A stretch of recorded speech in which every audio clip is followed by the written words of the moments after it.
All right, exciting subject today, which is going to be one-to-one relationships. Could be the most exciting subject I've covered yet, although this is only my third video, so I guess it's all a matter of comparison, right? But one-to-one relationships, they're really not that exciting. I was kind of trying to get you a hook to come into my video, but they can increase performance if you use them correctly. And it's all in the math, and it's all about memory usage and how you structure your application to work around the one-to-one relationship. So that's what I'm going to go over today. And let's just head over to a spreadsheet real fast and go over the math, and so we can see where the benefits are. And I just want to say before we talk about this is that if you ever go into a design review or if you're in an operations review for a product, make sure you have your calculator out and your spreadsheet out, because that's where the beauty occurs. It's all in the math. And even if it's not relevant, at least you look like you're doing something, and it gives you something to do, look important when you really have no input into the product itself. So let's go. I'm going to assume that we've got an e-commerce site, and we've got a products table that's going to be feeding this e-commerce site so that customers can view what products we have and all the details that are around that product. So first thing we have is we have a product ID, which is an integer. It's also our identity column and the primary key. It's 4 bytes. Category ID is this hardware, groceries, housewares, etc. And this is an integer, it's 4 bytes. Vendor ID, this is an integer, it's 4 bytes. Shipping time in days, how long will it take for this vendor to ship this out so we can display that to the customer. That's also in 4 bytes. And then we have a product description, which is, hey, what is this product? Well, this is a 3/8 drill bit, carbon, and it is it's, well, I don't know not much about drill bits to actually talk about that. I should have probably picked out a product description I knew something about, like, a server. But either way, the point being is the description is the description of the product. So if we add up how many bytes each one of these is going to be, we've got, for our integers, we've got 4 integer fields, which is going to be 16 here. Just doing that math in my head, even though I got a spreadsheet out, I can multiply 4 times 4. And then we have a description. Now I set this as a varchar max, which is a special field within SQL Server. I think Oracle has something similar. I don't remember MySQL or Postgres having something similar. But what a varchar max means is that you can fit as much data into this field as you can. And once it spills over to the data page, it links to another data page, and it'll keep on linking until this field is completely filled. So theoretically, this can just go on and on and on. I know there's some limit there, but I didn't look it up before this video, which might have been better to have done that. Can't remember everything off the top of your head. But I'm going to make the assumption that on average, this field is going to be 950 bytes. So if we sum all these, the 4 ints and this description, we come out with 966 bytes. Okay? And how many, so 966 bytes per record. How many records can we fit in a data page in SQL Server, which is 8060? It's actually 8192, I believe, but a lot of that's overhead. 132 of those bytes are overhead. So it's going to be able to fit 8 records within a data page. So how many data pages are we going to end up with? We're going to end up with 125,000. Remember, when we talk about data page, there is no decimal at the end. The decimal here is from my math, but you just chop everything off. So if this was 7.9, it would actually only be 7 data pages. So we got 125,000 data pages. And if we calculate that out by saying, if let's say we have 1 million records, we're going to use that as a nice round number. We have 1 million records, 1 million products. Then this table would end up being 976 megabytes. Just short of a gig. And how we get to that is we go ahead and we multiply this times 8 because it's 8K per page, and then we just divide it by 1024, and that gives us that number, just for your math. So, you know, it's not a huge table, but it is significant, right, depending on your system. So what if we took that and we created a one-to-one relationship?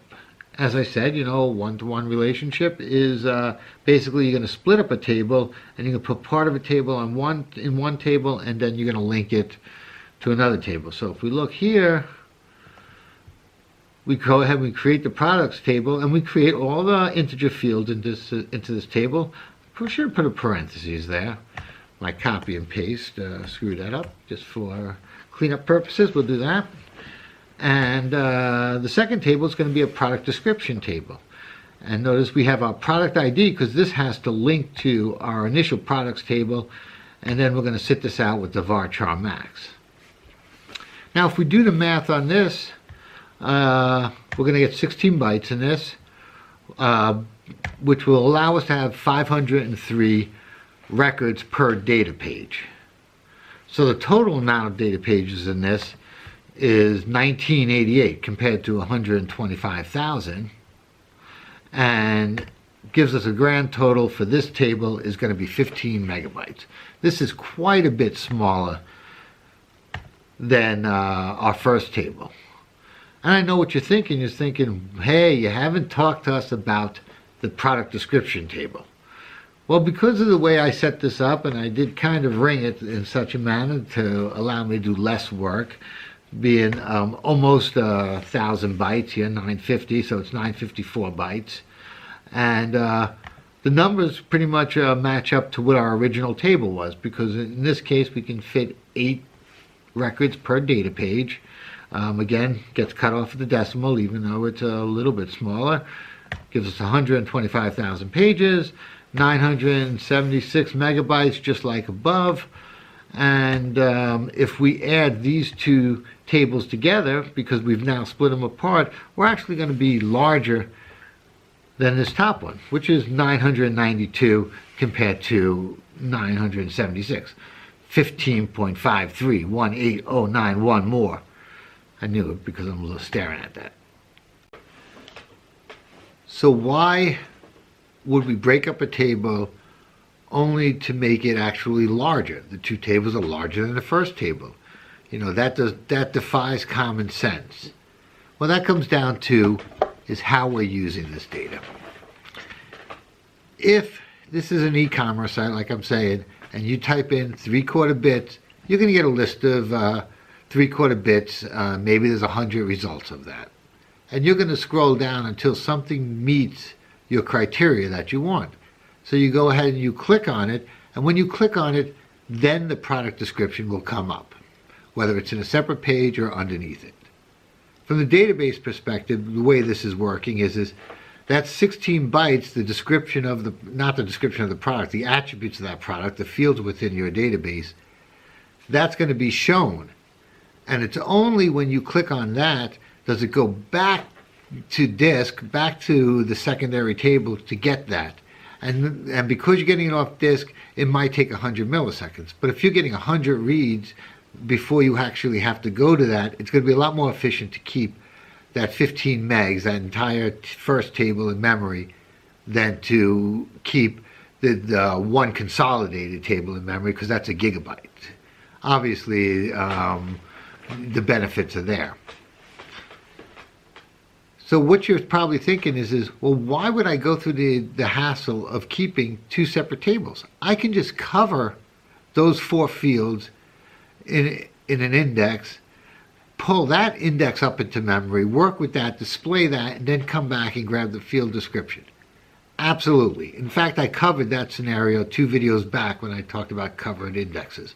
I covered indexes. Isn't that great? No, you're absolutely correct.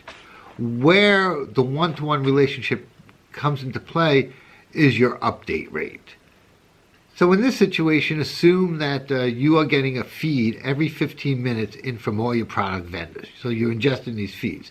And these feeds can be price changes, even though I didn't put price in that table. I should have, now that I'm talking about it. It could be days that you can get delivered. It could be several different fields that are changing, and they're updating. Now your description is not going to update, and updates are expensive. You actually have to pull that data off of disk, go ahead, make the modifications, write it to disk, and then bring it back into memory, or it would stay in memory. Even though you'd write it, you'd keep it in memory. If in the event that you have that one consolidated table, that means having to pull up a gigabyte of data into memory to make these modifications. And then because it's so large, well, updates aren't going to work, but because it is so large, you're not going to be able to do that as efficiently to get them up and get them down. That was kind of a stalling tactic. But either way, the point I'm saying here is that it's cheaper to update a 15 megabyte table than it is to update a gigabyte table. So the point is if you have a lot of changes going on in your table, a one-to-one relationship is the way to go. If there aren't that many changes going on, meaning a lot of updates going on, then yeah, just go ahead and cover it, and that way you don't have the overhead of trying to maintain that secondary table. That's the crux of it. It's just another idea to throw out there, make you sound smart at a cocktail party, and go after it. Go get that data. Bye. Thank you for watching. If you liked it, please subscribe. If you think your coworkers can benefit from it, share it with them. Like the video. If you've got any questions, feel free to hit me up in the comment section. If you want a little bit more in-depth discussion, you can also email me. That email is in the notes at this time. It might get removed in the future if some bot comes and starts scraping it, and next thing I know, I'm getting hit up with Viagra commercials. But for now, it is in there, so reach out. I love this stuff. It's like putting together puzzles every day. And if you're a DBA or DB developer, or any kind of developer, you know how fun this stuff can be. So, bye guys. See you next time.